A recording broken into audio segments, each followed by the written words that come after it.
What's going on, everyone? Welcome back to another episode of the Church Nerds Podcast, and I am your host, Jay Baldwin, and I got my crew on with me. We got Norman Heath, Dre Buford, we got Pastor Joe Henry with us tonight, Darrell Walls, and if y'all didn't watch Illinois State service last night, Bible Man preached a word yesterday and tore the church up. Bible Man. Bible Man, you weren't Batman last night. You was Bible Man yesterday. The one and only Brandon Travis, everyone. You should wear one of your hats for your sermons. Don't wear hats in church, you heathen. Man, make sure you like, comment, and subscribe to the Church Nerd pages. Be a part of the Church Nerd congregation. Be a certified church nerd. And as you can see, we're having a part 2 of our Voices of the Youth Leaders in this next generation of faith. And we got 2 more people with us who are leaders, youth leaders in this generation, a part of our Reformation, the PCFI. We got my brother all the way from California. He is the new youth president of the California Northwest District Council, Elder Troy Pepper. Welcome, Troy. Love you, brother. Roll Troy. I'll take it, though. Pepper. That's an awesome man of God. You said Pepper, yeah, but I said Pepper. Reading is fundamental. His name is right there. Look, I was hoping he didn't mess up somewhere, but I felt it in my spirit. Hey, what happened was I was so focused on making sure I said the council name right, completely botched the is that Troy Dockery Jr., everyone, my brother from California. Yes, sir. And we got another youth leader all the way from Upper Midwest District Council, my sister, Pastor Ember Lomax. Woo. Hey, everybody. Nice What's to be going with y'all. on? Boy. What's going on? Everybody good? Everybody good tonight? I'm tired from the council. Oh yeah, well, you work just in council. No. Well, how was council? Was council good this weekend? Because all of us know that council can drain everybody. Council was great. Good. Yeah, Council was real good. It's good. This is a safe space, y'all. Y'all can tell the truth. It was good. It was good. But sometimes you happy when stuff start, and you happy when stuff is over. Let's just say that. Amen. Amen. Well, especially when you work in the council, it's different when you just going, but when you actually work council, yeah, you see all the ins and outs, the highs and the lows, all the trouble, especially as youth leaders, when you're trying to put on a youth service or some type of or a youth convention or trying to do whatever, it could be a lot, and you finally understand, different things when it comes to leading a generation, and I think having our brother and sister on here, it's definitely going to have a good. They've been around a long time as leaders to get some good insight for us tonight. So Elder Troy and Pastor Ember, one of our questions that we want to ask you guys, what first of all, as guests on here, what makes you a church nerd? What makes you a church nerd? What's something that you nerdy about that a lot of people wouldn't? I'll let ladies go first. I'll let her go first. Go ahead, Pastor Ember. What makes me a nerd? I think what makes me a nerd is that I thoroughly enjoy reading. Like, and I think from my social media presence or from like people just quickly chopping it up with me, they would not know that about me, that I am very much okay reading. Like getting a nice book in a coffee shop reading. Peaceful. Coffee shop reading. Okay. What others may not know is you're an author too, right? As well. I am, yeah.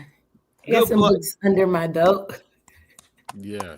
Make sure you tell us your books. Free promo. And where people Free can promo. get them. Thank y'all. Shameless plug. You can find me on Amazon. They ship nationally, internationally. Okay. Absolutely. Okay. What's the name of the books? Right. You got to tell us the name of the book. You ain't saying that. Okay. You gonna plug? You better plug, girl. So, you can find Made for More on Amazon. You can find Adulting with Faith. I just published that actually a year ago. Shout out to Bishop Gates who wrote the foreword for it. I also released my first children's book in February. I Am Amazing. And I'm cooking up some stuff, just keep your eyes out and you'll see more. Absolutely. Awesome. Elder Troy.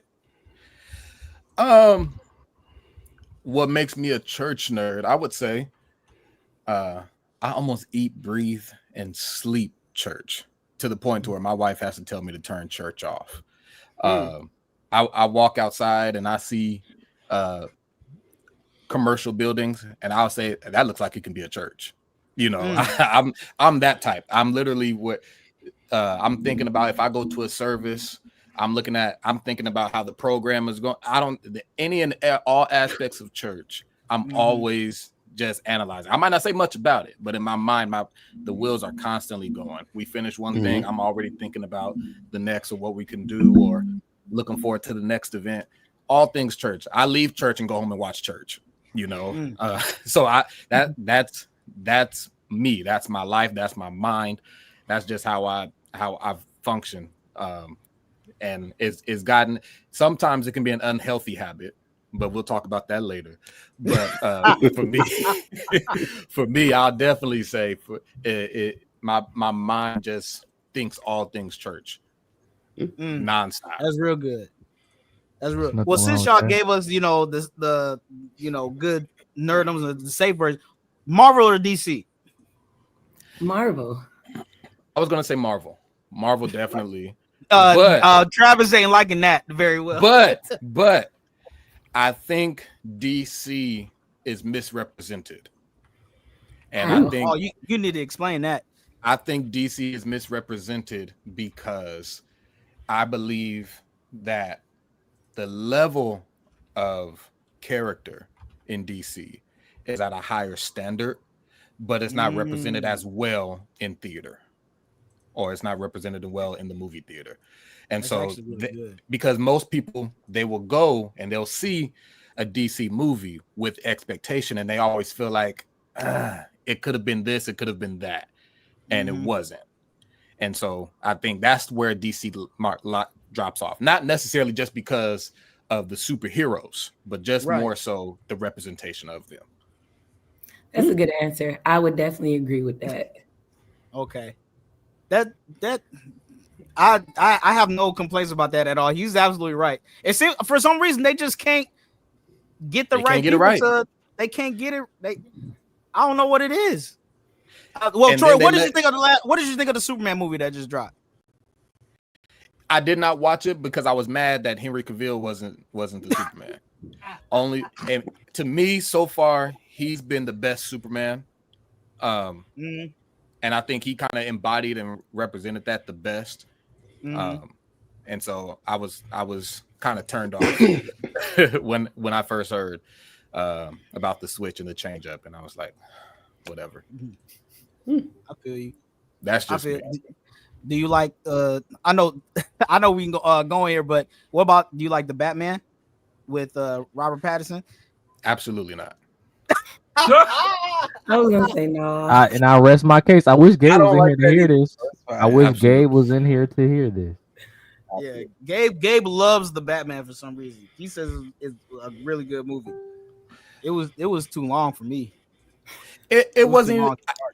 I can't. He doesn't fit the image visually. Yeah, he's Visually. emo. I'm not even that. I'm not going to take anything away from his acting chops. I'm not going to take anything away from that. I won't even speak on that. But I think when we do these movies, there should be somewhat a resemblance to what we've seen either in the comics or what we've seen in times past that we know works. Yeah. And I think sometimes we get a little too creative, and then we venture off somewhere. And the next thing you know, we done lost the whole point. And instead of enjoying the movie, we're spending the whole entire movie looking like, why did they choose him? Or he does not look like. So I think that it just pulls away from it. And I think oftentimes when we hear a director is going to direct a superhero movie, they do more of the difference is between a comic book movie and a comic book interpretation. Whereas you're getting the director's interpretation or their vision of the character, whether as you have a director like James Gunn that actually like tries to stick to the comic books and stuff, and more people will end up loving more of the comic book stuff than the interpretation. Not saying that all interpretations are bad. I'm not saying that at all. But if you have true fans of like the novels and everything, then you need to make sure it's more of a comic book movie than a comic book interpretation, you know. Troy, can I ask you something? Yeah. Have you seen the movie Morbius? Oh my God! Don't ignore him. Ignore him. No, don't ignore me. Don't ignore me. Just don't listen. Don't listen to the naysayers. They don't listen to them. Just I have not seen the movie Morbius. You should watch you it. don't need to. Very great movie. Very great movie. You should check it out. Remember how I just said comic book movie and interpretation? Got you. You'll see when you see it. You'll understand why. No, it's not. It's great. It's a superhero movie. That's exactly what you wanted to see with the Batman. That they had Edward Patterson. He didn't fit the character. The Morbius actor fit Morbius, and it was a Morbius action movie. That's all it was. It was a great movie. You should check it out. Great is a stretch, but it was solid. I'll pray about it. I'm screaming.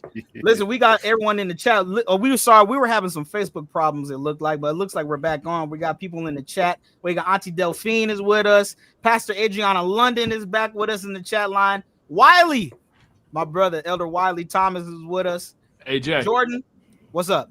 Guess what? What's up? We got a guest with our show today. Oh, Lord. Somebody that the Reverend Dockery was looking for. Oh, a young man. Yes, this guy. I knew he was coming. As soon as we said something about Edward Patterson, right? He was gonna show up. I heard my children, my sons, and was on. So I know. Just kidding. This is a shock. Wait. This is a shock. This is a shock. Gabe has been on the show 2 weeks in a row. He was on last week and he's on this week. This normally don't happen, but because Troy is here, this is why he showed up. Oh, that's the only reason. It is a plus that my brother is on, but I was going to be on here anyway, guys. The rest of us don't mean much. The rest of us don't mean much. Listen, after that preaching I saw you doing this weekend, Doc, I'm excited to call you. He's gonna bring you down. He's gonna bring you down. I gotta bring you.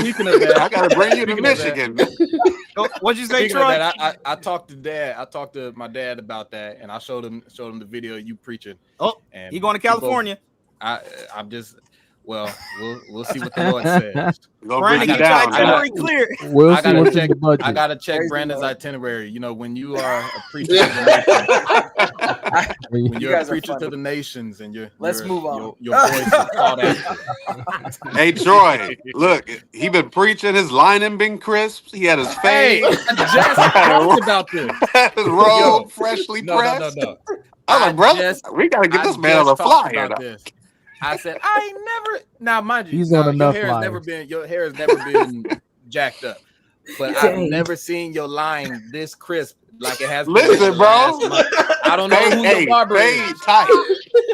All y'all need to know. All you need to know is I found a new barber. That's it. I found. Hey, I feel a word coming into the room. You know, when you get new money, you tell you not to change break that up covenant everything. with the barber.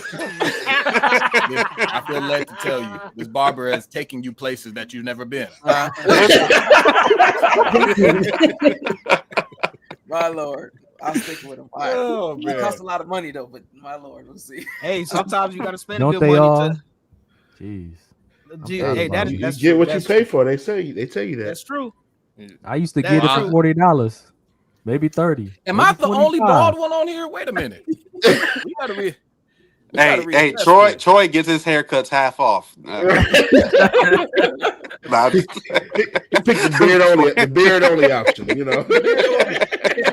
Listen, just get the beard. Just get the beard. Hey, we need some bald equality in this joint. All right, we need somebody else in there. We gonna balance this. Everybody can't have a hairline on here.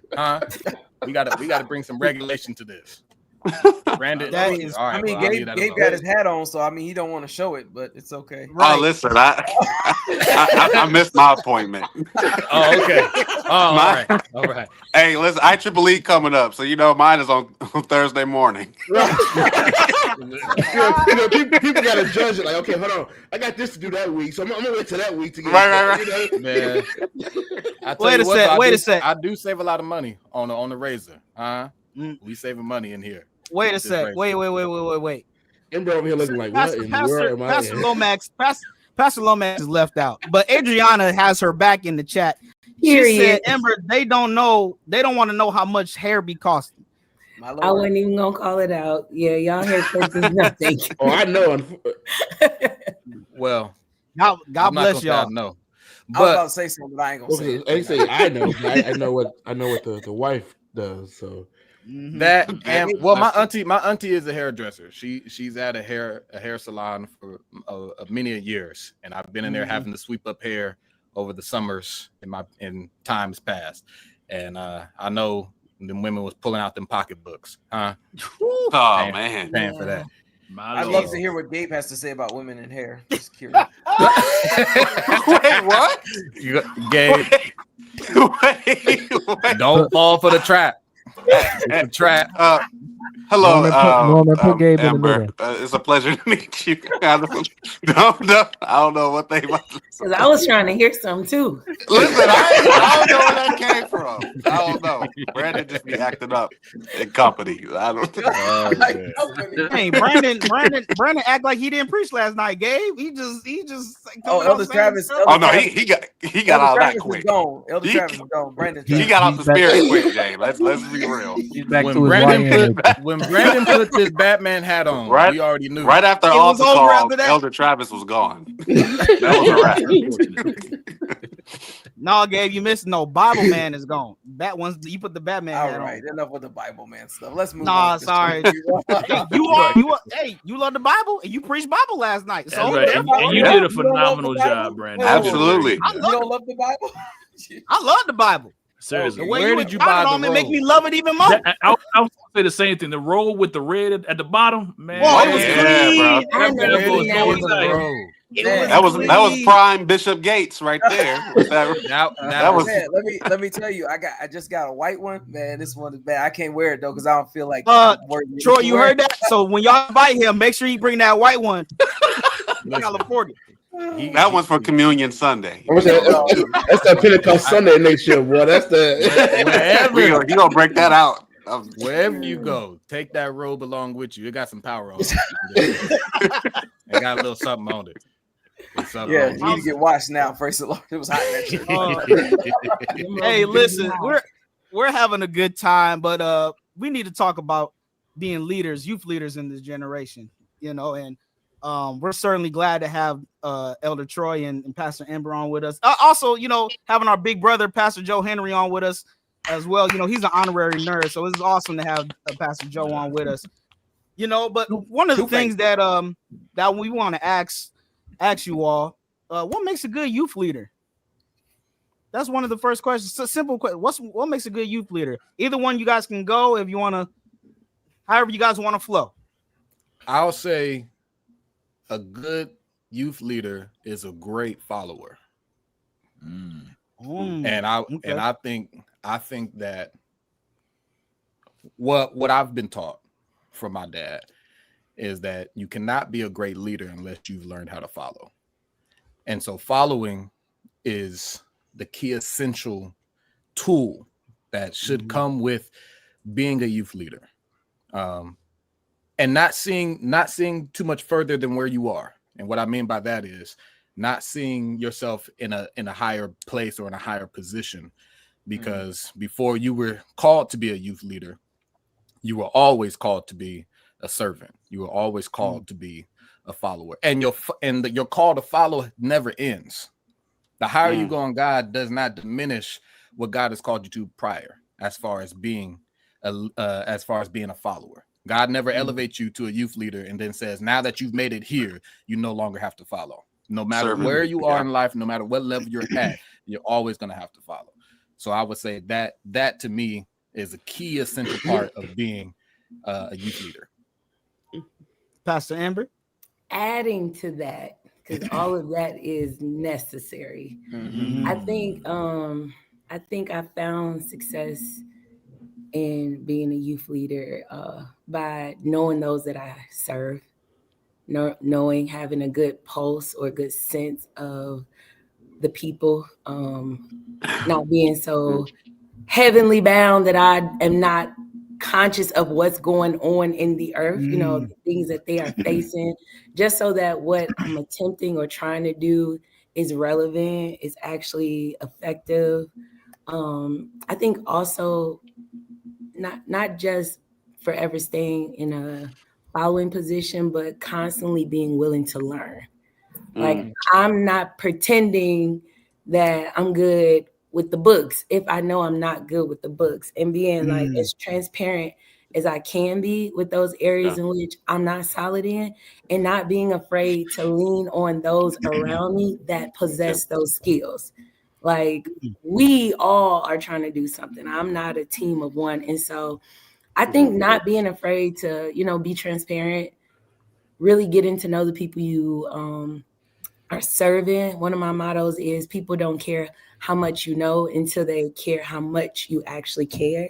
And so I really do try to lead with that motto. And then lastly, I think a good youth leader builds other leaders. I'm real big in my leadership with like coaching and mentoring. Like, I'm not going to be here always. I don't desire to be here always. And I don't think there should be a drastic shift in the momentum, in the synergy, and the trajectory of the youth department when I'm not in this role. And so I think that's what makes a good youth leader, like building those around you in those areas that you see potential. That's real good. That's real good. I wanted to go back to what you said about transparency. You mentioned that you don't pretend like you know something. If you're since Jordan gonna shout you out. Period. That's my girl. Shout out to my secretary. Yeah. Awesome. Oh, She paid her to say that. No, I'm kidding. I did not. One thing we forgot to say, make sure y'all share this podcast tonight. Share with all your youth leaders. Share with somebody that wants to hear this conversation. But you said something about transparency and said that you don't act like or pretend to be like the books. You want to make sure you have someone that's in place in those books. And I want everyone to, if they have an answer for this, or do you guys think that when people hear about a leader in any capacity, that they're just automatically good at like every little aspect of leadership? When it comes to knowing the books, it comes to putting people in place, little things here and there, altar work, all that. Do you think people assume that a leader is supposed to know how to do all that? I think that's unfair. Because Dr. R.A. Vernon has a great saying. He tells late leaders to employ your weaknesses, right? Like, we're not going to be all things in terms of like talent and gifting, but it's our job to be self-aware enough to understand that, hey, God has called me to this, but I'm also going to pour into other individuals who are gifted in areas I may not be gifted in. So the whole ship can keep moving forward. I mean, Jesus, he spread the gospel. You know what I mean? He healed the sick. He wasn't doing treasury.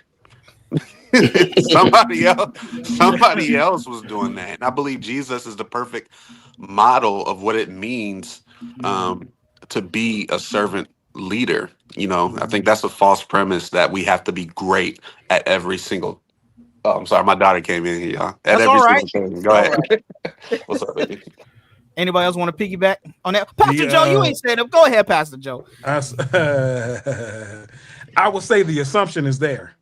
The assumption is there, for especially for those that aren't close to a leader. If you don't, like Pastor Gabe said, Jesus didn't do everything, but if you weren't one of the close disciples, you would have thought that Jesus did everything, just because most of the time the leaders themselves get to shine. But it's a danger. I'm gonna piggyback on what Pastor Gabe said. It's a danger when the leader feels as if they have to know everything. You're stretching yourself extremely thin, and the work suffers simply because of that. I'm gonna go with Bible. What Pastor Gabe said, before Jesus trained the disciples, before they went into a city, he said, "Go before me, prepare the way. I've given you authority, and I've trained you well enough to be able to carry out certain things, even when I'm not there." And a good leader knows their limitations, and they won't cross it. I think jumping off of what you just said, I think the scary part of that is if the leader is feeling pressure to where he has to do or feels like he has to do everything, it sets him up for a detriment, or possibly the detriment of the church or the body, because now you feel like you have to know everything, and if there's something that you don't know and you mis-execute it, or you mistime it, or you do not give the correct answer for the moment, for the season, or just maybe not at all, now the saints that are listening to what you're saying, they have been subject to what you've said, and now you've misspoken, and they are operating out of God's timing. They're operating in a whole separate vein of what it was intended for that moment, or they're just misled.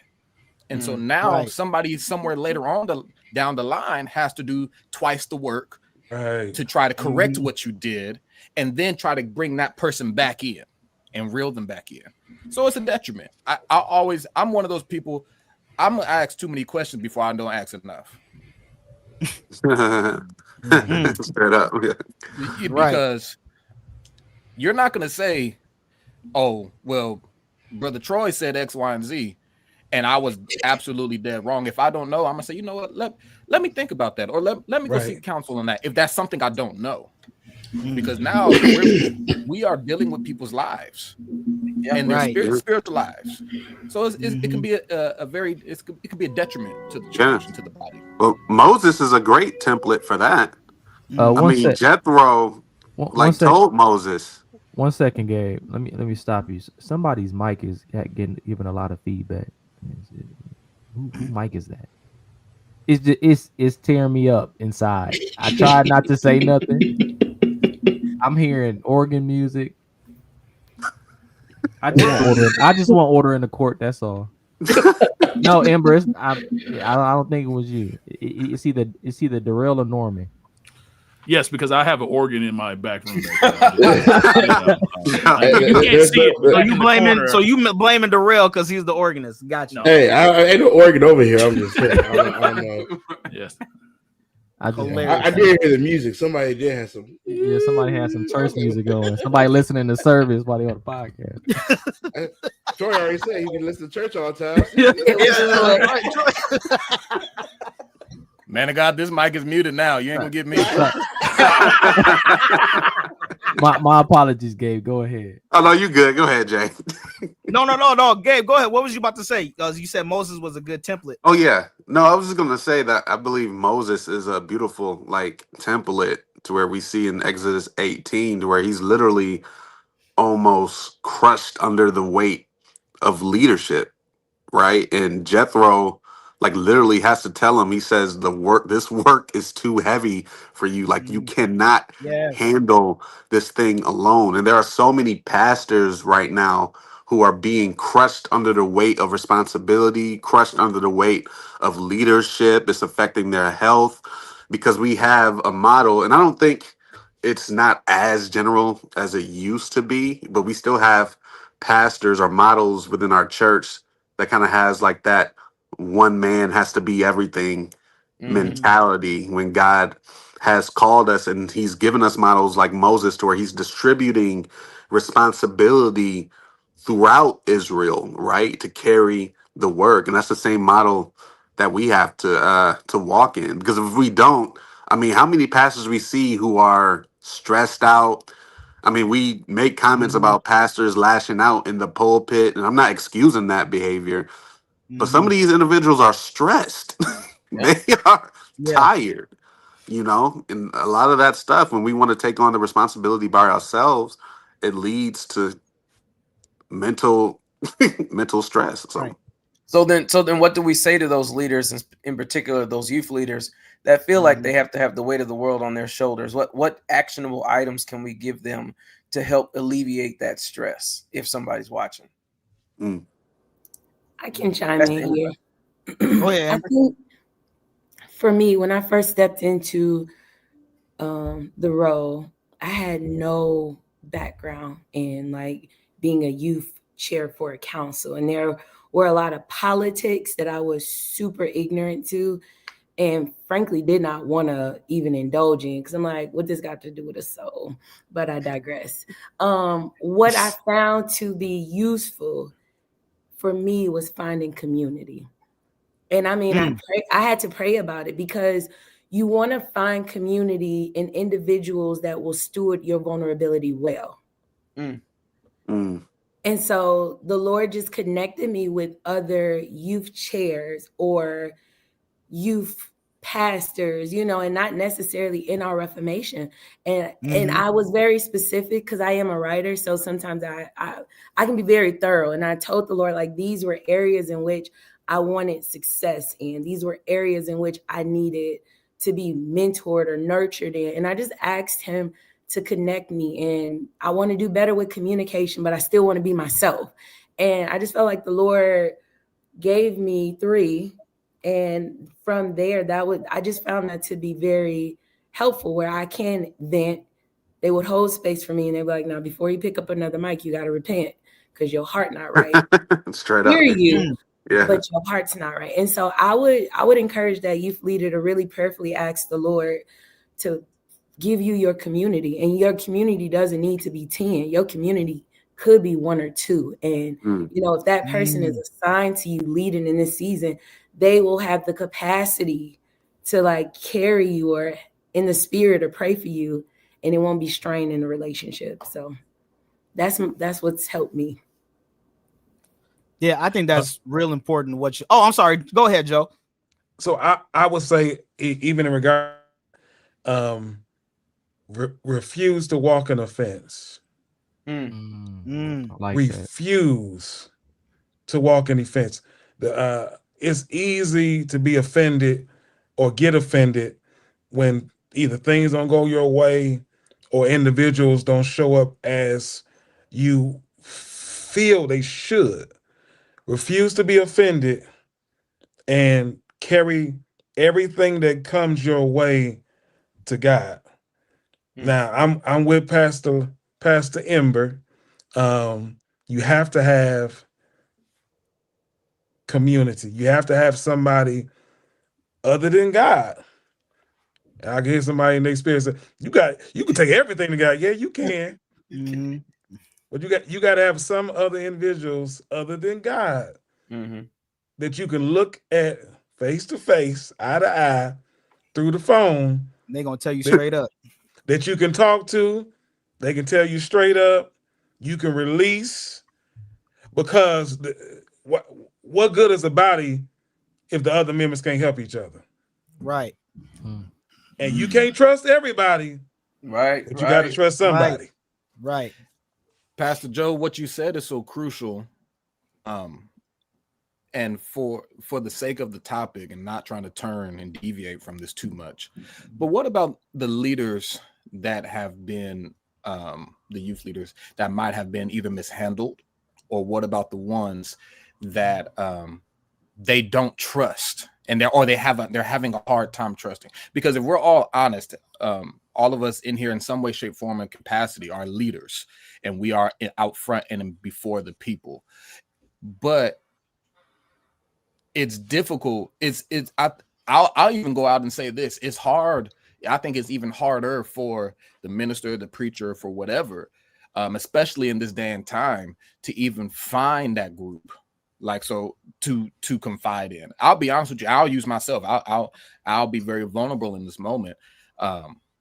It's taken me all well into my adult years to find someone that I trusted enough to be vulnerable in a certain area outside of my wife, and someone that speaks to that level of leadership. It is very difficult because in this day and age, we have so many people that are able and willing and want to get the clip. They want they want to make the post, and they want to talk about this, and they want to talk about that. And now we have created probably unknowingly, some knowingly, a culture or a mindset in our leaders that I'm gonna stick to me until God shows me something else. So how do we help those? And I love what Pastor Ember said as far as praying and really asking God to reveal those. But what are some other tools that we could do to even break that? Because that's a hardship within the leader. How do we break that in ourselves? Ooh, that's a good question. I know when I started leading, and my father is real big on this, I didn't seek advice from my peers. My father has always been like, how can somebody who's walking the same journey at the same pace try to lead you someplace they've never been themselves? And so what I found that worked for me was, I am very fortunate to have men and women who are like legit safe. And so I didn't look to, I mean, you know, Troy, you're a part of my circle, but I wasn't looking to my peers. I was looking to people like Pastor Joe Henry. Like, I was calling seasoned saints. I wasn't talking. Extra with God long. My Lord, Joe, you didn't pass that threshold. Lord, you good. I mean, you are an OG. OG, come on, OG. I've been trying to tell him. She tried to clean it up. You went from a Ember says he's a father in the going faith. on? That's right. That's what's solid. You good. Yo, you good. But no, that's me and Norm receive it. I've been trying to tell Drag him. Norman. Well, it's just keep on living. Just keep on living.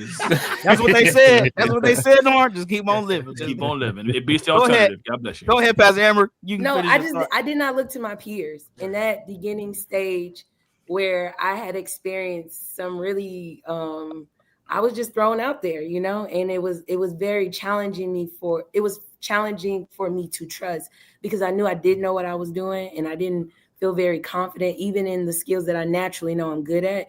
I didn't, like you were talking about, I didn't want that to come and be discussed, or, you know, I didn't want to be exposed that way. So I looked to like seasoned leaders. And you're a PK, so you've already seen things. Right. I'll yeah. testify to that. Yeah. You've seen things before you were even in ministry. Troy, that's a PK episode that we're gonna have to bring you back for next time, brother. Because that's a whole other topic right there. What we didn't seen growing up. But you can't ignore the PK experience in leading, because when your parents lead, and that was a part of the reason why I didn't want to do it. Like, I don't need to be in charge for you to use my hands and my feet. I don't mind being the elbow, because you see what your parents go through. And so that too was the reason why I'm like, let me find mature saints who have been saved, good and saved, and not just good and saved at the conventions, but you see their fruit. Mm-hmm. Right.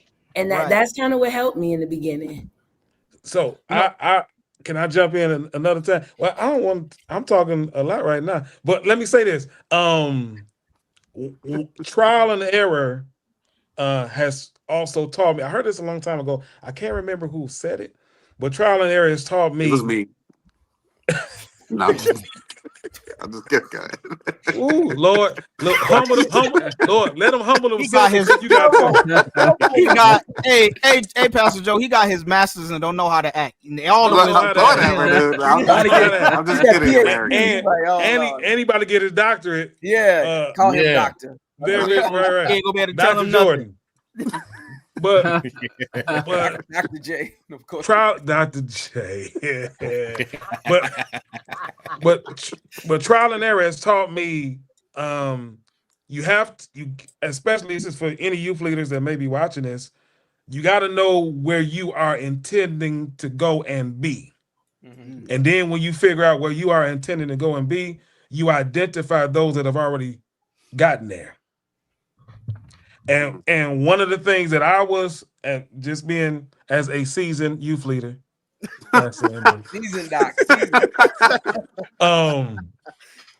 One of the things that I had to get out of my mind is that those that I'm looking to go to,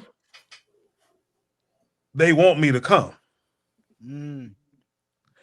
The intimidation factor that I can't go to them, I can't ask them, I can't talk to them, they'll reject me, they won't. No, a good leader is looking for somebody to mentor.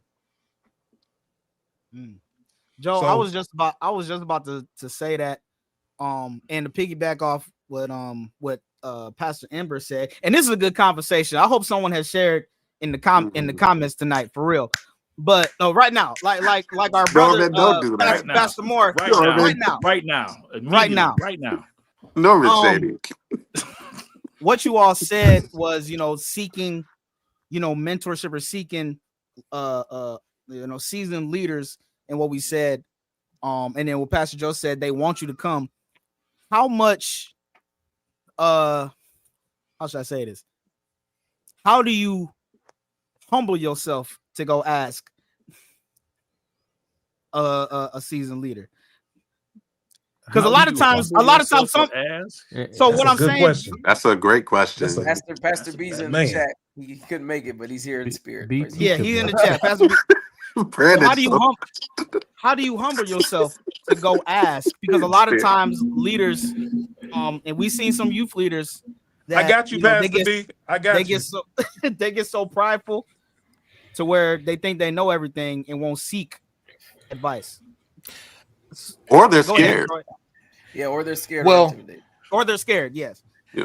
So I'll speak because you said something about being humble, and so I'll speak to that point because I do believe there is a group that is scared or maybe intimidated or fearful of what the seasoned leader might say to the one that doesn't know.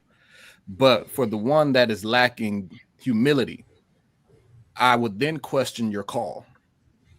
Because if you cannot humble yourself to be in a position to serve, because that's it, and that's really what we are doing. We are all servants.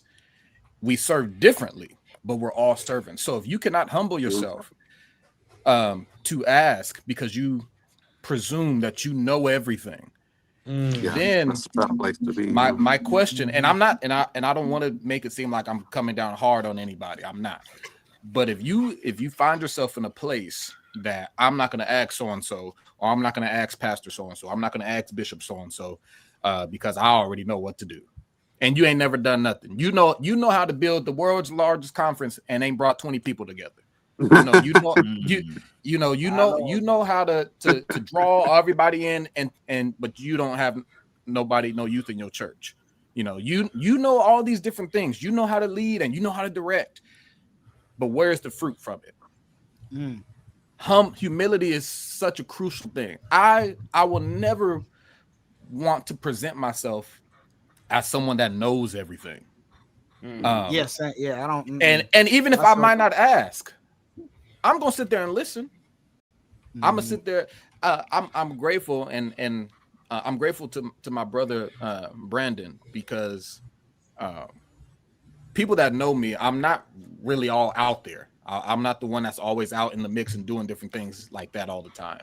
I'm kind of to myself. I kick it with the same 1 or 2 people. If not, I'm going back to the room, especially during the convocation time or whatever. But Brandon, he brought me into a group, into a community. And I honestly believe it was God sent. I knew all these people prior to, for the most part, but I do believe it was God sent that he brought me into it. And there's some things I just listen to what was being said, because I don't know everything. And I'll be honest with you, being a youth leader on my level at my local district, my council, Brandon, and I'm just using you as an example, his youth. Don't use me too much, because Gabe thinks he's your best friend. So I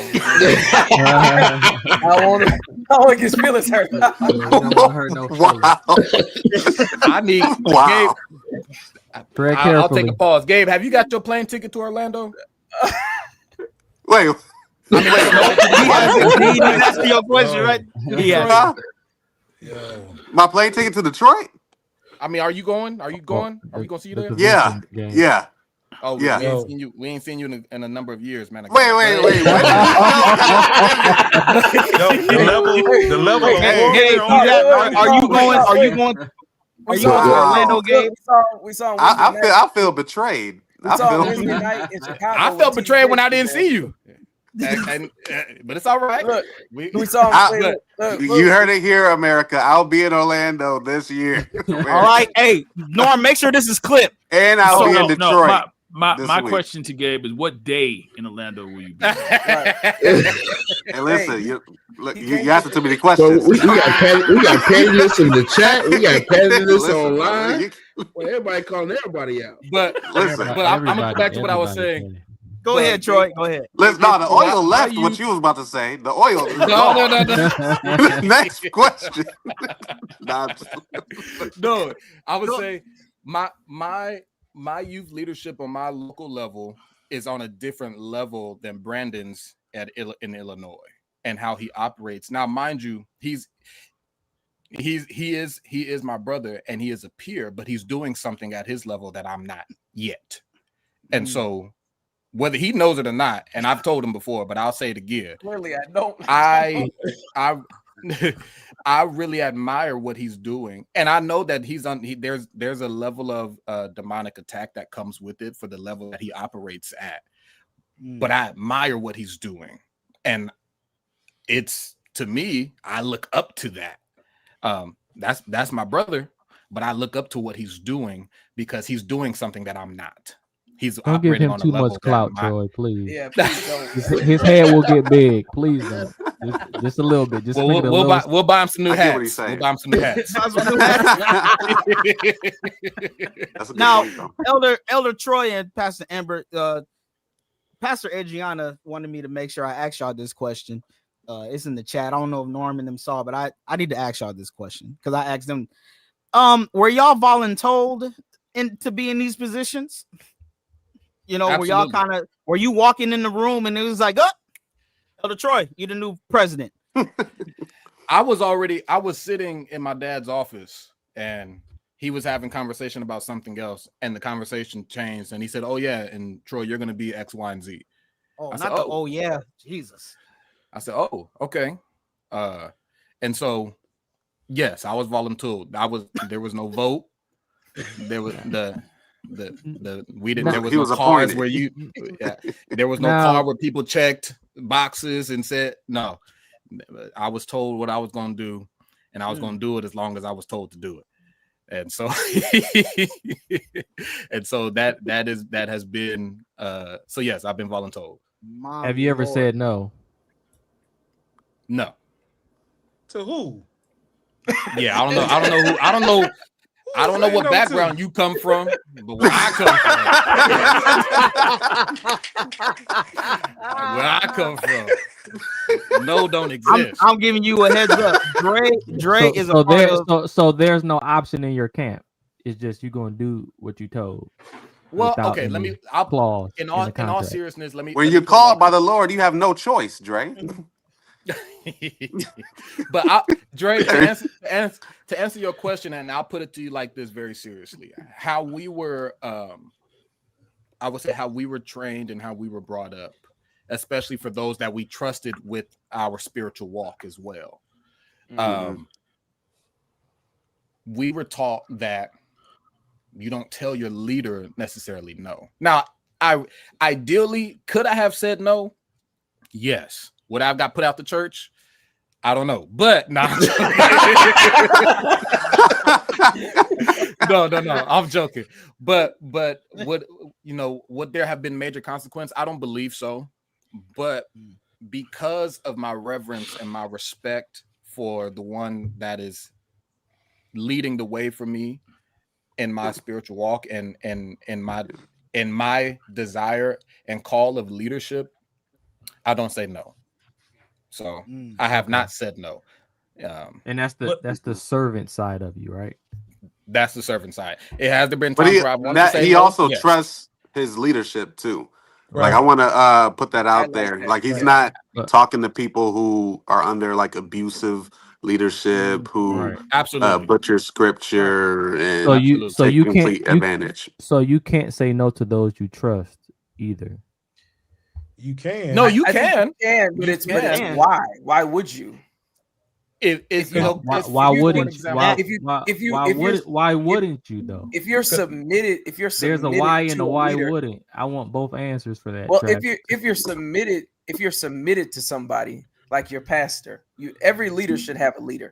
If you're submitted to a leader, then you're putting your trust in that leader, that they're going to see what you can't see and hear sometimes when you can't hear. Even the scripture says that God will give you pastors after his own heart. The reason why we have a pastor is so they can lead us in places that we may not be able to lead ourselves or go. Ryan.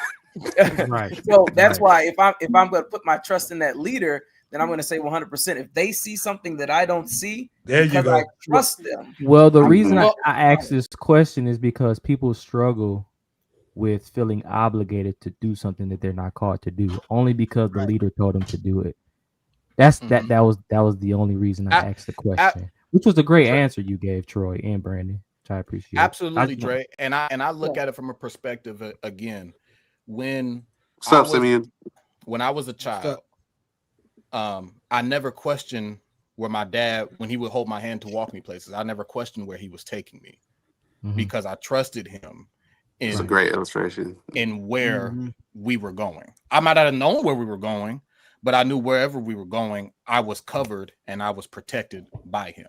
And so when I got to a place and I got to an age, now I can take my 3-year-old daughter and I can take her by the hand. She might not know where we're going all the time, but she knows that as long as I'm with dad, we're good. She's good. And then Pastor Dockery, Pastor Travis, thank y'all. Pastor Dockery, Pastor Travis, thank y'all. I'm not a pastor, but go ahead, sir. y'all just did something phenomenal for the future of Zion. Thank y'all so much. See, that's what I'm. See, that's what I'm. That's what I'm saying. And two, on Troy's point, Joe said the future is bright. Go ahead. It's bright. Well, then on Troy's point, my last part is, Abraham and Isaac. Crazy. Isaac trusted Abraham. Where are we going, Dad? We're going up to worship. All the time he was leading him to his death, his supposed death that he wasn't aware of. But he trusted his dad. So much so that he laid down. He laid down and let him lay down on the altar. That's some trust. Now, Deacon Andre, we don't have no knife. You don't have no machete. But we are gonna lead you in the name of I'm just having a good time. Joe said, just clean the bathrooms. You know, that's all you gotta So here's a follow-up question. Do you think it would have been different if it wasn't your current assembly or the current leadership per se, because of it's your father? So you think it would have been different in that case? Are you asking if I was in like a different ministry? Yeah, if you were in a different ministry that wasn't, or if it wasn't led by your father. Possibly. That's a great question. I think that's always possible. I think that again, somewhat of the same principles apply. at least from a spiritual sense. So if I went to a church, and again, I've been to one church for all 30 of my years of living. And so, but what I will say, I've in that, if I went to another church where I had a different pastor that was not, related to me, father, whatever the case may be, if I submitted to them as my pastor, there should be somewhat of a level of trust in his leadership, because if that were not the case, why did I choose him to be my pastor? Right. Then now I then have to check and question my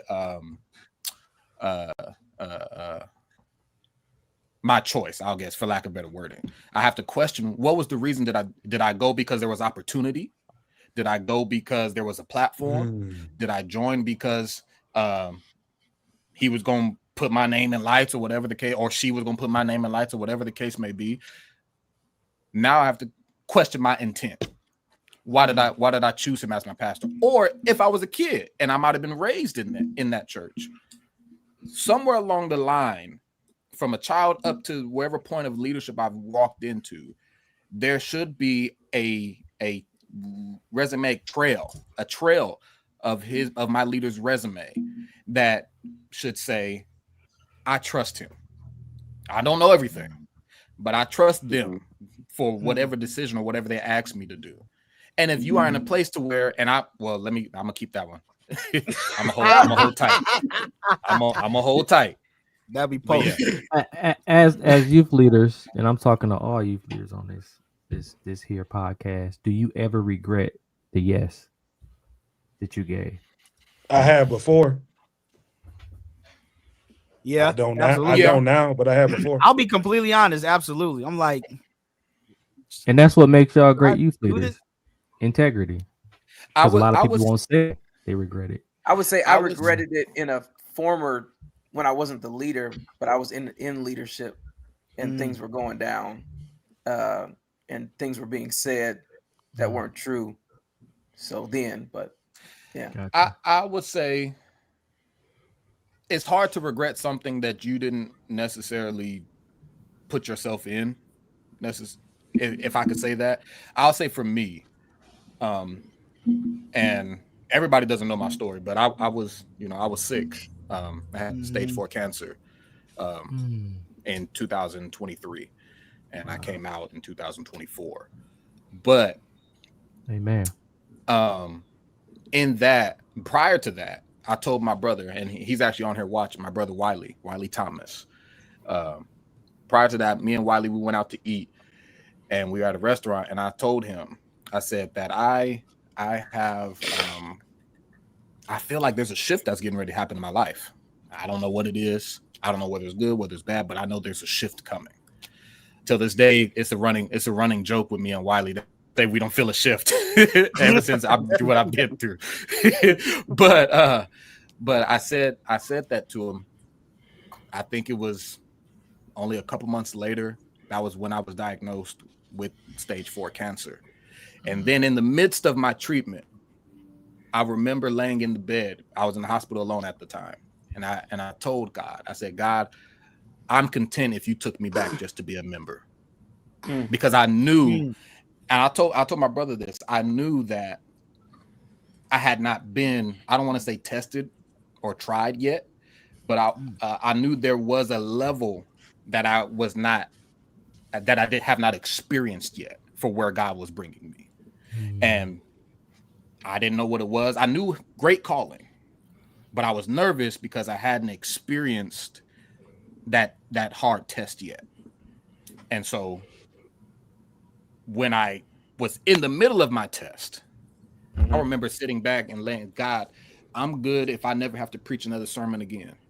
I'm good if I never have to minister again.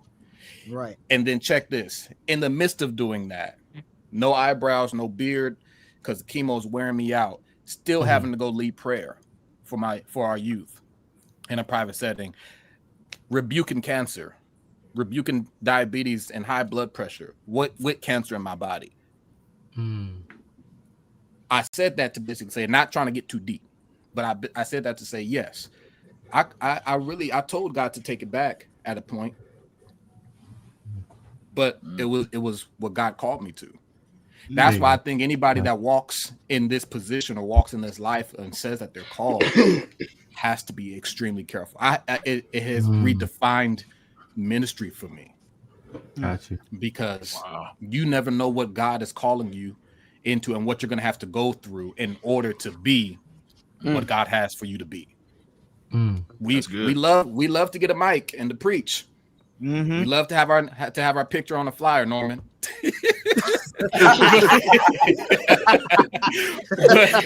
but old pictures. I'm gonna let you finish, but we need to add some context for those that weren't here, so they won't think the wrong thing about me. But go ahead, finish, Pastor. Oh man, but we love the platform or what it looks like or what it seems to be, but do we want the warfare that really comes with it? My Lord, some of us can't even handle where we're at now, but we want God to put us in certain places on certain platforms. And then are you trusted? Because if you get to that platform, how will you handle it? Will you walk away from it? That part, or will right you there. stand tall in the middle of it? Wow. That's awesome. Yeah. That's I think if you wrestle with that, you're in good company, because to a degree, Jesus being our example, he did the same thing. Same thing. In Matthew 26:38, where it says, my soul, like he's talking to the Father, my soul is overwhelmed with sorrow to the point of death. my Lord, My Father, if it is possible, let this cup pass from me. In other words, if it is possible, I don't want to do this. Pretty much in 2025 terms. In 2025, terms, yeah. I don't want to do this. And it's awesome that you guys made a statement that, you know.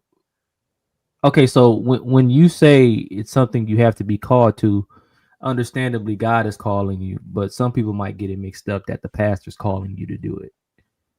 Where it's different from man calling you to do something to where God is calling you. So I think, like, when the question comes or the statement, you should or should you do this, maybe you should go to God in prayer first before you accept it. And I think that's where there's a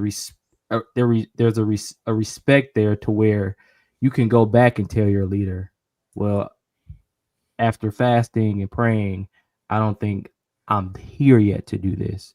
So can I respectfully decline? You know, you might find yourself in a Saul situation. Yeah. You were made a king and you weren't called to be the king, but God still honored it. But now he honored you in your position, but you still have to deal with the demons of a king, even though you weren't called to be a king. Right. You know, so now, no, I was just going to say there was a question in the chat, and I'm going to direct this question to Sister Ember because she's been kind of quiet on us. Now, probably because Dre kept talking. And not you, pick or the age was, but it's okay. It's actually coming from Ember was dropping gems, though. It's coming from Dre's wife. It's a question that says this: have you ever said yes when you should not have? I personally have not. I'm very fortunate that my leader is my father, but he's not the traditional leader. Let me say that. And what I mean by that is, like, he isn't the type of pastor. And I grew up at a church all my life up until I was 23 years old. So this is the second church I've ever been a part of. And so I've had leadership who under someone who was not related to me, and he didn't make me do anything. Even as an adolescent, he really taught the whole fasting and praying. Don't just say yes because I told you. And no, I haven't. Anything that I don't want to do in ministry, I don't do it. That fit me into my personality. Anything I don't want to do in general, I'm not doing. However, do you say no? Yes, I said no. Wow. Even when, like, going back to the original question of, like, were you voluntold? I wasn't. When Pastor Brian answered the calling to pastoring, our diocesan bishop had a meeting. I purposely didn't attend the meeting because I didn't want to do it. Guess who dropped my name?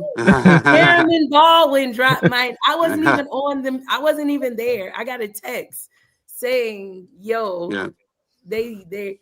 And so after I got the text, I asked my father, like, what is this?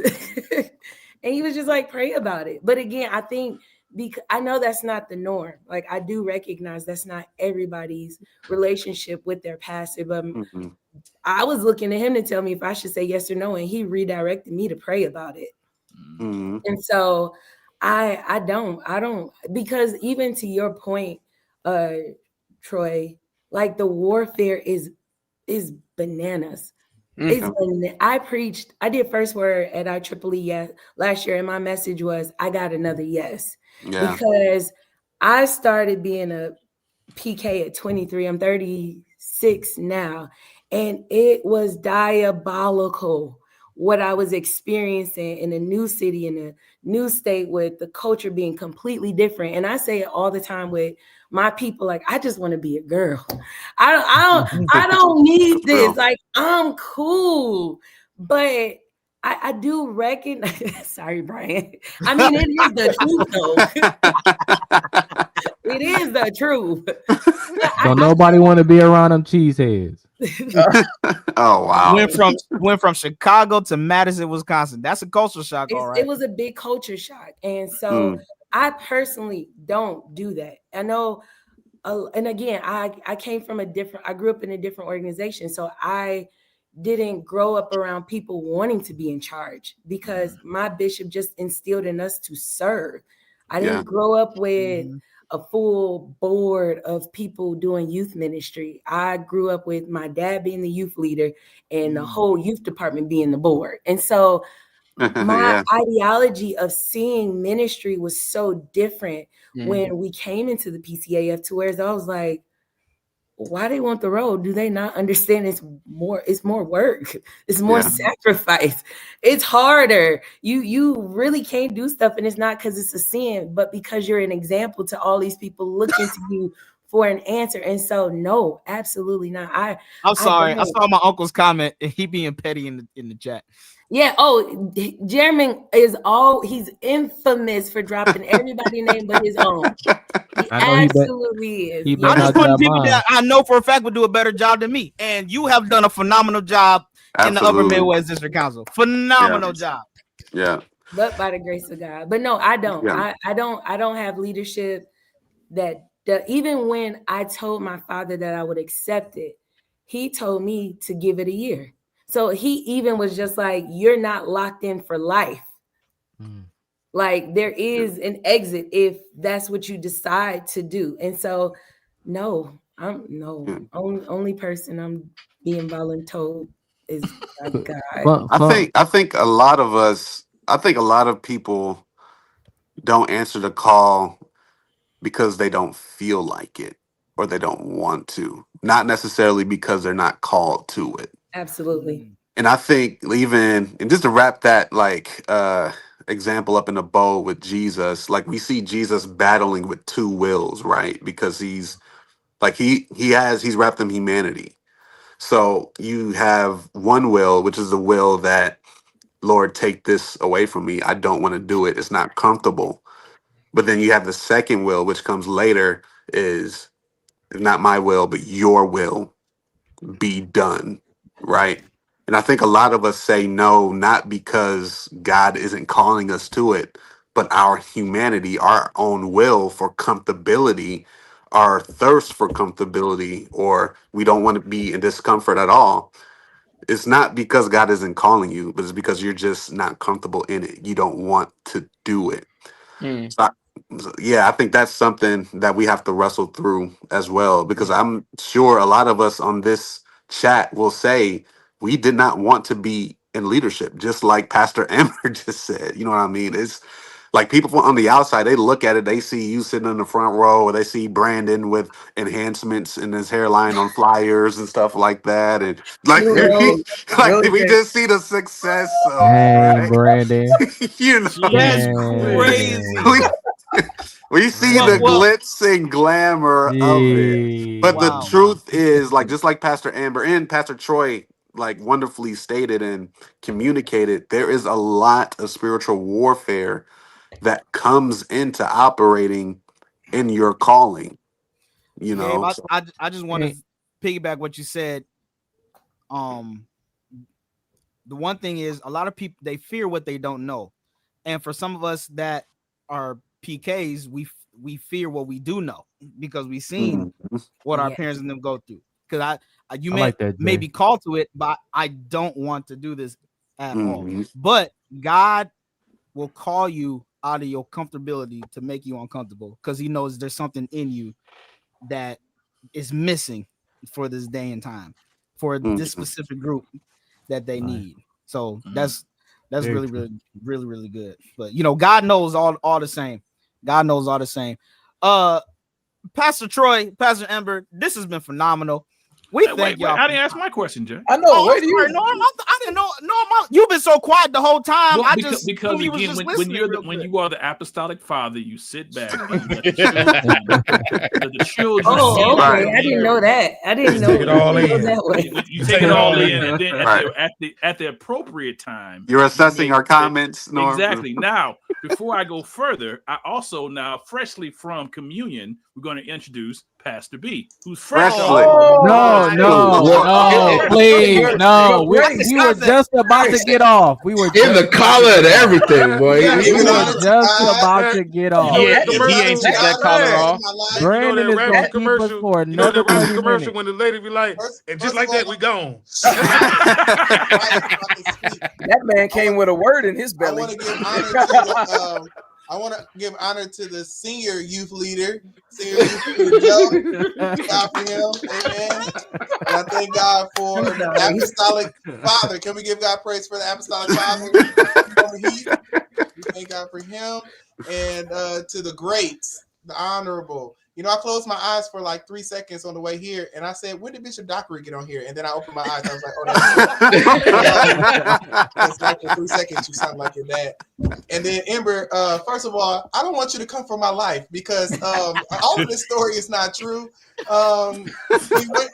left. That is true. I didn't leave. I was called. I was called away. He called and he answered. You could have said no. So I just look like Pastor B about to tell a ghost story or something. I can tell a ghost story. That is wild, man. It's good to see y'all. It's good to be in the presence of the saints. Amen. Yes. Well, I have some other comments, but it's too late now. Please, no. Yes, we were just about to leave. The lights were about to be shut Norm off. still got his question. Yes, so I have my question because I asked it last week. Right. Oh, yeah, that was the other thing. I'm sorry. The other thing was shut up, Dre. That was now, I got to ask the hard question. So Brian said most importantly. So my question to both Pastor Ember and Associate Pastor Troy Dockery, and even Joe Henry, the Assistant Council Chairman of Great Lakes Conference, who is Can we congratulate him on that? By the way, congratulations once again. We did before you got here, who has been elevated from youth chairman. He's the all-time. Ask your question, man. He's held the office the longest. Pastor Adriana called me OG, triple OG. What's up with that? So my question is this again. All of us are members of a wonderful organization called the Pentecostal Churches of the Apostolic Faith International, of which IEEE is coming up next. So if you haven't registered, please register. It's coming up this week. This week. Yes, is this week? So, I'm sorry, you're right. This week. It's this week. So as state youth leaders, what opportunities would you like to see that currently don't exist in the PCAFI as state youth leaders that you would make suggestions on and say, hey, you know what?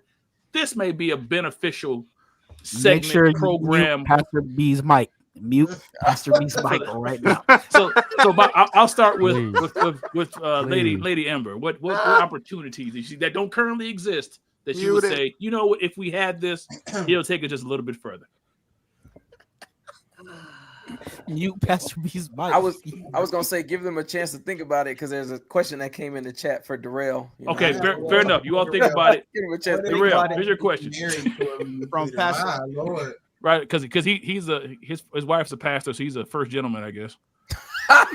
What? First off, we can stop there. Hey, wait, Norm. What is so funny about that? After council, we were sitting at Denny's talking about him becoming a first gentleman. Actually, Whoa. And the response that I gave then, and I still now, there will never ever be a case where Darrell Walls is the first gentleman. Amen. There we go. There we go. Stand on business. Stand on it. I mean, as far as the I'm question, complimentary. being married to a youth leader, Don't be a first gentleman, Jakes. Yeah. Oh, Amber said, Wow. Don't do that, Nor. Oh, trust me, she'll fight that battle herself. She'll tell you that. But anyway, as far as being married to a youth leader, it's kind of, I'm in a weird situation because I'm involved in just about everything that is when it comes to like the council level. Talk, Darrell. So it's kind of like, I'm working alongside her. I'm working alongside with Brandon, with Isha. So for me, it's just a matter of doing what I've always done and serving some. I've been on the youth board before this current board, so it's just doing whatever I can to support. Amen. I will say, the wife. Deacon Walls is a great support in every aspect. Who asked that question? Darrell really goes above and beyond, so he does. That was Adriana asked that question, Pastor. Okay. Great job, youth leader. Jeez. Great job, youth leader, to ensure your health is gonna stay there. Hey, Darrell be booking flights. He be doing it all, man. I be like, Illinois State Council Youth Treasurer. What does that matter? Yes, I am the treasurer for the Illinois State Council. Yes. Okay, you got a youth leader and a money person married to each other, huh? Okay. My Lord. Back to Norm's question. What's something y'all would change? People, the other auxiliaries already think the youth department gets special benefits. Somebody say, "Where's the money going?" Little money laundering going on. Praise the Lord, they ain't doing nothing. It's all going to the youth department. Brandon, don't go there. But that's how they got Brandon Jacobs and Brandon Clack and Mighty Savior. I don't care who I'm married to. If they ain't got the money, they ain't getting it. So, right. Hey, that's a stamp That's right what I'm there, talking Darrell. about. You keep your house under subjection. That's what I'm talking about. Good job. Okay, I'm done. I'm done tonight because he's clowning a little bit more than usual. You can bring us back in, please. Just a little bit more than usual. I'm just wondering where Shannon is tonight. Yes, Pastor Troy, Pastor Aaron, what like Norm said, what of our great Reformation, what is something that you guys would like to see different in the current Reformation of youth leaders? I would say, go ahead. Executive Pastor, it's you. Me coming into the role of being a youth chair for the council, I wish that there was something put together, right? Like if you don't have a relationship, then you don't have access. But I wish that there was something like a package of some sort that could be could be provided for somebody just to get the basics. Like I was left with learn from scratch stuff. Like I was left with stuff. However, if you don't understand what you're reading or this stuff means nothing. And so I wish so Pastor Brian just left you with stuff. That's exactly what you meant. Wow. And it's a larger conversation, but Brian was in the role for he about to talk a very long time. I so did. And the reality is, here you go. God bless you. Y'all should have thought what I was left with, but that's a whole nother conversation. I would say it's such a bigger conversation. Pastor B, come out of offense. Pastor B, come out of offense. We talk about refuse offense, man, a guy. No, this ain't about offense. It's about reality. Like the reality and again, Brian, you're here, and so like Brian, he left stuff. Like he left documents. He left all of this stuff, but I didn't know what I was. Brian, maybe you shouldn't have joined today, Brian. I don't care. Stop acting like Right, it's my turn to talk. I know. You gotta let her talk.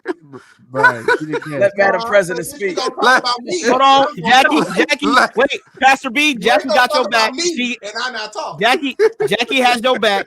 Jackie has your back, Pastor B. Let Madam President talk, y'all. Thank you very much. There were a lot of things that we don't have time for because we wrapping this up.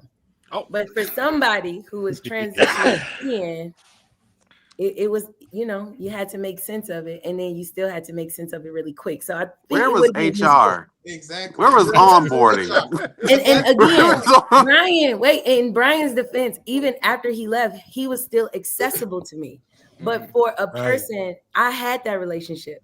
But if I did not have that relationship, turn my phone off. What would I have done? All right, I'm not feeling very welcomed here. Brian said, "I'm a pastor now. I don't need." You cleaned it up good, though. You cleaned it up good. No, but cleaned it up real good. Seriously though, serious comment. To Ember's point, like that's a reality for most youth departments. Like that tends to be a thing because we don't tend to fire people. So we tend to find transition. Good for you, Ember. We tend to find transition in a times Donald Trump anointing. I like adversity, or like we do transition because somebody died, or you need help. You got 4 years and your 4 years up, and so you got to go. Like we don't do transition well. We haven't done that well as a people for a very long time. And like I said it jokingly, but I was serious. Like what I was left with was like leaps and bounds worse than what I would left Ember with, right? Because we did not. I can attest to that. It was really bad. By which we transitioned from one person to another, and then I was towards the end of right into that COVID space, right? I left into COVID, right? So then there was that extra layer of chaos that was taking place. So I think we have to do better at. In general, we have to do better at transition. So to that point, should that packet be made on the national stage and passed down, or on the state stage and passed down? I think the national. Go ahead, Troy. I want Troy to get his point. Go ahead, Troy. No, I was gonna ask the question, and she can finish her answer.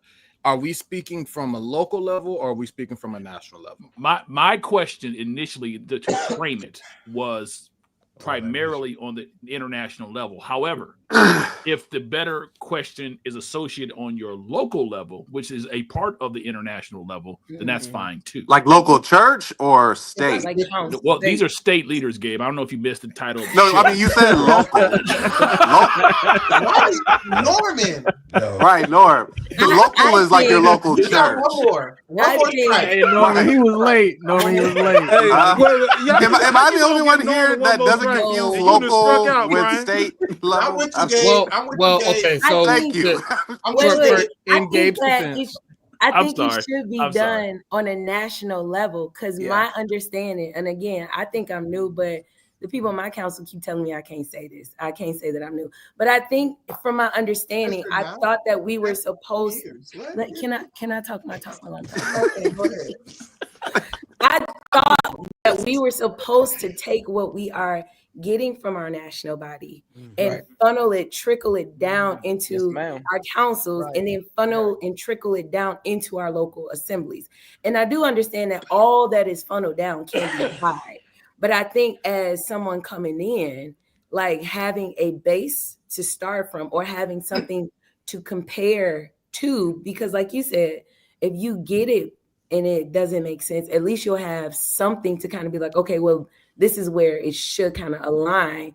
And again, if you don't have those relationships, then you don't even have the end result, inroad to be like, okay, yeah, this must have been a response to something. And so I think that's the responsibility of the national body. Can I hop in? Oh, you go ahead. No. Go ahead. No, go ahead, Pastor. You gonna do that? Let the OG talk. Let the elder talk. Go. So okay, I'll say this. First off, left meat with stuff is wild. Imagine trying to read the stuff. That was wild.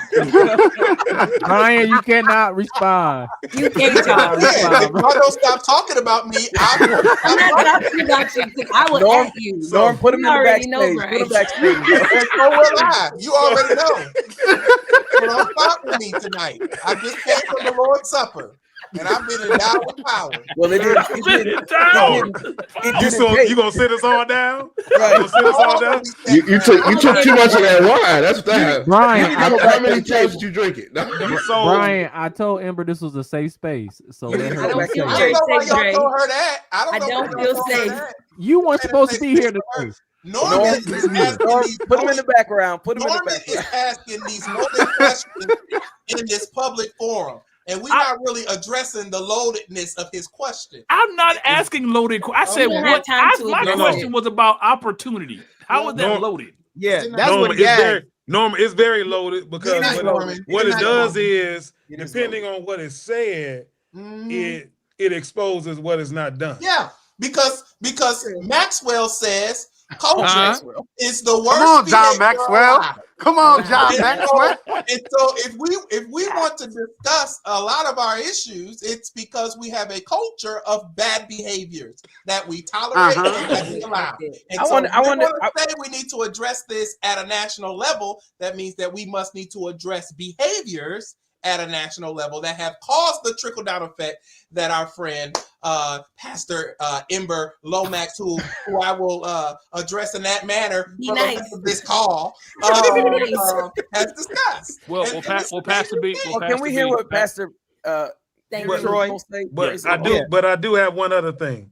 I do have one other thing that I know has been talked about and discussed, and it's kind of going in the same. And I'm gonna be quick and give it to Pastor Dockery, but going in the same frame with what they were talking about, not just for youth leaders, but for now pastors. We have it more so now, but there needs to be a year-long training that youth leaders not just have accessible to, but like a somewhat of a youth leaders academy, where Like year a long they're note getting before. training, they're getting sessions, they're getting all of the things that they need in order to be successful. Like a know before training. I don't know what know before is. I gotta look it up. Troy, it's workworce. Don't say yes too quick. Yeah, But yeah, that's in your local county and state jobs and stuff. They use that platform. But it'll help. It's Go ahead, training. Pastor. I would say to that point, and just to kind of build on the thought of a training on the international level, it would be great because so many of our councils are, like I said earlier, are operating on different levels. Some are operating with a lot less youth than others. Some are can I be completely blunt and be completely honest? I still don't have a board that serves under me. I have a vice and we make it work. And there was about a year and a half spanned under my tenure that I was not able to attend to, that I was sick, and we had to make it through. And I was put in during the pandemic. And so what I mean by that is what I would love to see, to answer your question, Dr. Norm, is when we go to our international convocations, it would be great to have a separate training, workshop, teaching for state presidents across the board. And I think that would be great. And because this will be a new idea, and because we have so many other councils that are operating on different levels, maybe the first one or maybe two is bringing all of our minds together and creating that template for all of us to operate on. So that way we have a template, we bring that back to our state, Dr. Gabe. We bring that back to our state, and we are able. Thank you, Troy. Thank you, Pastor Troy. we bring that back to our state, and then we can build from there. I think again, we have places and regions that are larger that have been the stability. I'll use that word. This is the stability of them have been great, and it's been a easier, I should say, or it's been a different type of transition. A lot of them did not have to start from ground zero. When I came in, and this is, and I want to make this clear to those that are watching, this is no shade, no tea. Right. When I came into position, I had nothing to work with. So, Dr. Ember is talking about what she had to read.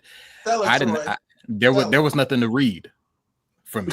There wasn't a notebook, there wasn't a sticky pad, there wasn't a message, nothing. And you have brought so much joy to him. So, but it doesn't discount her experience. Mm-hmm. And it doesn't discount any. No, it doesn't. It doesn't take away from. It doesn't take away from nobody else's experience. I love it. What it does is we are all playing on different playing fields, and I hate to say it like that, but I think that is the reality of it. We are playing on different playing fields, and we're all trying to represent. We're all trying to come together. I've made it a personal goal of mine, as expensive as it may be, to make it to as many international gatherings as possible. Just so even if I don't make it necessarily to a class or a workshop, I'm around my peers and I can sit down and talk to them in person, and I can pick their brain and to say, what are y'all doing over there? I watched whatever y'all did on Facebook. It's working. Now, to them that's operating on a different level, they might be dealing with their own challenges, but I'm not even there to deal with their challenges yet. So I got to deal with these challenges. So what do y'all do in y'all's council? What do y'all do in y'all's jurisdiction? That is, let's start there. And then maybe I could bring that back to where I'm at, and then we can build up. But I think internationally, if we had a class, if we had a workshop that was coming and bringing the minds together and creating a template that the next generations, because like Pastor Ember was saying earlier, we're not going to be in these positions much longer. You know what I mean? Unless my bishop tells me to, but you hear that, Dre? You hear that? Wait, hear that, Dre? What did I miss? I'm sorry, my daughter was talking. Nothing. All right, well, it might have not been for me. But what I'm saying is, we're not going to be in these seats and in these positions longer. And I believe God is using those that have been faithful in what they've done, but he's using us to help create a stable foundation for the next generations so that they have something to build off of. But we can't do it alone, because this is whether we want to look at it or see it this way or not. Just because you are the state president or the state chairman for your state doesn't mean that's it. You're just you out there by yourself, and it shouldn't feel that way. There might be times where it does, but it shouldn't feel that way. We are all a part of a large body. We are all a part of a larger picture of sorts, and we should be able to come together and help. Let's establish this. Let's start ground zero. What does it mean to have a board? What position should you have in your board? How should your finances be structured? What does it mean to how do you build and construct a service? How do you build and construct a youth conference? And then let's go from there. And even even if you wanted to go back to just, and it shouldn't be this, because if we're in the positions, we shouldn't have these issues. But what is it spiritually? What does it mean spiritually for you? How should you carry yourself? How should you carry yourself on social media? What should you post and what shouldn't you post? All of those things I think matter. You digging too deep, Troy. I'm not trying to go there. I'm a lay off. But bro, you sounded real good, bro. That's real good. All like those that. things Youth should Leaders matter. Academy. That's good. You know, folks think they post serious. You don't want to offend nobody. The spirit of you don't want to offend nobody. But and Right, we don't want to cuss on our posts like Andre. We don't want. Whoa, Gabe, what is happening today, Gabe? What I'm is just happening? kidding. He's gotten better. I'm just kidding. He's gotten better. He's gotten better. That is crazy. But Well, yeah. listen, Pastor Troy, Pastor Lomax, thank y'all for hopping on with us. Pastor Joe, we want to thank you for hopping on with us too. Pastor B, thank you for coming late from communion so we can say welcome to the church nerds. We haven't seen you in a few weeks, so welcome back. You know, I'm glad We to missed be you. here. I didn't know that I was going to come and have all of the daggers and darts shot. First of all, You did that to yourself. First of all, Troy is trying to have a good thought, and y'all having a battle in the chat line. But I am glad to be here. It's good to see everybody on this call except Ember. And Ember tell Kimber that she is now my favorite Lomax. More grace, man of God. More grace. More grace. Wait a sec. Didn't you just take part in the body? You not acting like part of the body. Hey, it didn't stick. He need to go back to the He need to go back, yeah, right? Go back to the altar. Might need to drink the blood again. Go back to the altar. Oh my goodness. Listen, hey, I love this episode. Hey, we definitely got to bring back Troy. We got to bring back Ember. Matter of fact, we're gonna bring y'all back for a PK episode part 2. That's what we need to talk about.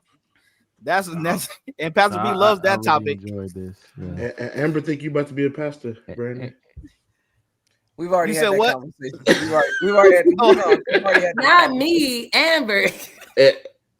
We've already had that conversation. Like all and we're moving.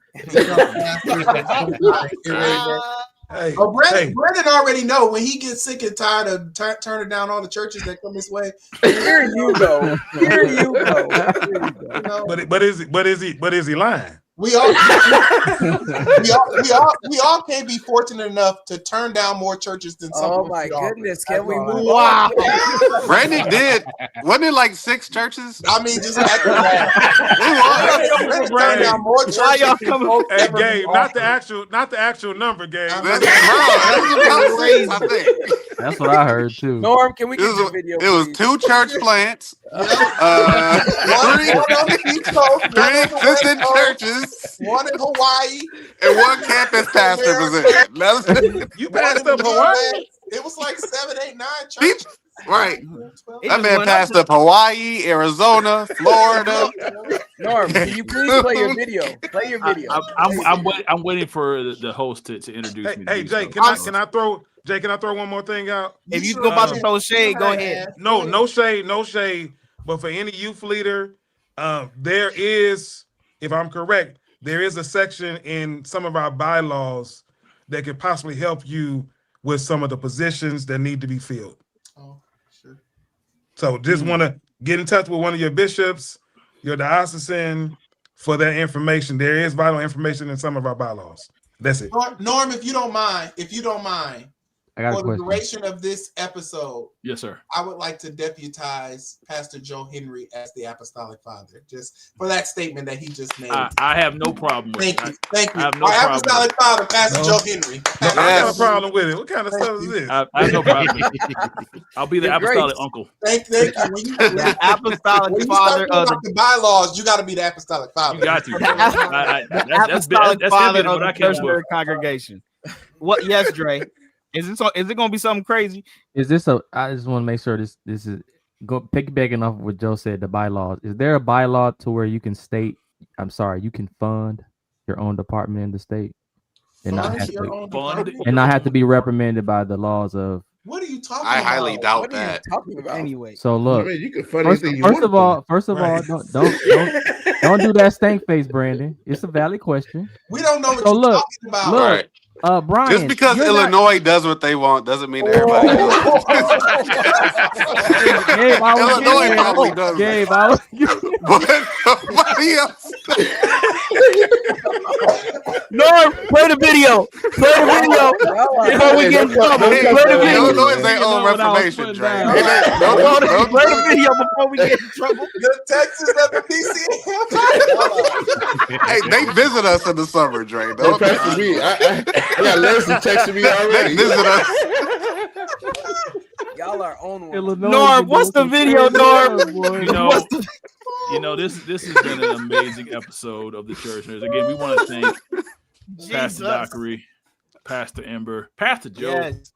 We want to thank you all for joining us on this crazy episode. Thank you for indulging me in my loaded question that I was accused of asking, because I really wasn't. But anyway, it wasn't an accusation; it was a reality. Okay, thank you, Pastor B. Thank you. Okay, thank you. You've been sipping on the lamb's blood. I understand.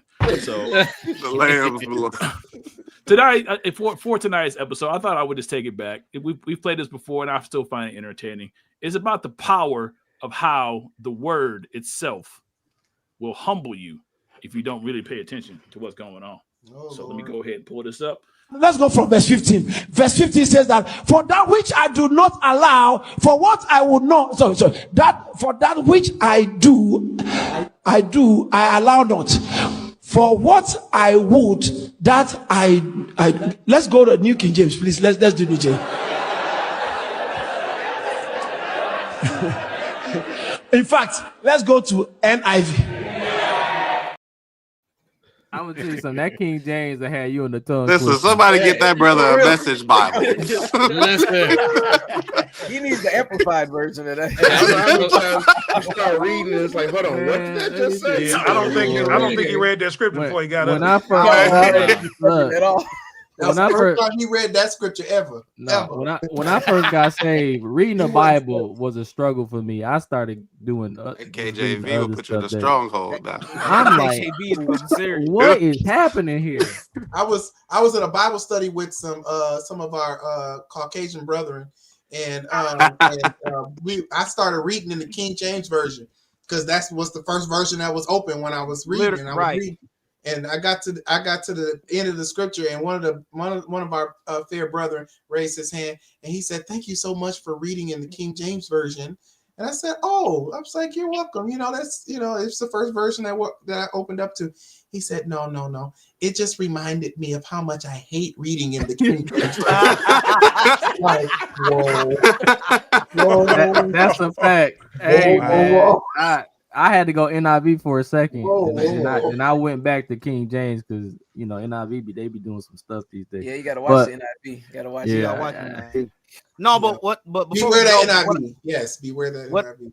What I like to do is I like to have my King James, but also good Bibles right next to it in my logos on my olive tree or something. So there we compare go. To make sure they're not taking anything back. Yes, we're about to start a whole studying podcast now. Like, okay, this is what we do. So for just reference, and maybe the scholars here can maybe translate this. This is what the verse actually says. This is Romans 7:15. For that which I do, I allow not. For what I would, that do I not. But what I hate, that I do. I do, yeah. There's a language barrier there too. That's unfair. That's unfair to our brother, man. You gotta take your time. You gotta take your time. You gotta take your time to read it. You really gotta read it. He needed big. It was too small on the screen. He needed bigger. And you know what I be hating. Sound like Floyd Mayweather. You know what I be hating is when you argue. Oh, that's wild. When you argue with saints and they start quoting scriptures and they start talking like that, and you just you know what? I don't even want to argue no more. You know what? Cool. Just go about your business. Listen, especially when they start quoting out of context. That'd be the one. Your whole scripture don't even have nothing to do with what we talking about right now. Listen. Oh, that's true. Hey, that's a whole nother conversation. Out of context. That'll be the next title. Out of context. That would be a good show. Out of context. There's been some things that's been happening in the church world that's been taken out of context. And people or when people preach song lyrics and like they were Bible. Mm-hmm. All I know is I want to go on Kirk Franklin podcast. All right. Anyway, episode of Church Nerd Podcast. Please don't. Great episode of the Church Nerds Podcast. We want to thank Pastor Henry, Pastor Dockery, and Pastor Lomax for hopping on with us. Listen, I'm Jay Baldwin. We got Pastor B, Norman Heath, Brandon Travis, Dre Buford, Darrell Walls, and Gabe Jordan. We are the Church Nerds, and we will see you next time. Do we have all of the church nerds here tonight? We got everybody here. Wait, last thing. Gabe, I took over the absences for the last few weeks. You can pick it back up next week. All right, guys. All right, good. I was wondering. Hey, 2 weeks in a row was a lot for him, Brian. 2 weeks in a row was a lot. Hey, and I also want to give a shout out to Cool JC, PAW, PCAF, and Illinois State Council. All of these great reformations. All these great reformations. Hey, in our apostolic faith. Wait, what's wrong We need to all come together. Wait. It's because Illinois is Illinois that you are able to be who you are. So. Wow. Who you coming from? You coming from Michigan? And this be friends the money laundering question. Can you get reprimanded? Some bylaws need to be reconstituted. Cut us out. Cut us out. I'm trying to understand why Gabe listed everything but the Church of God in Christ. Yeah, he didn't. He don't Come like on, that. It's time to go. All right, we out, y'all. We episode of Church Nerds. We'll see y'all next time. Later. We out the door. Yeah, oh, Jesus. Yes, Lord. Oh, my goodness.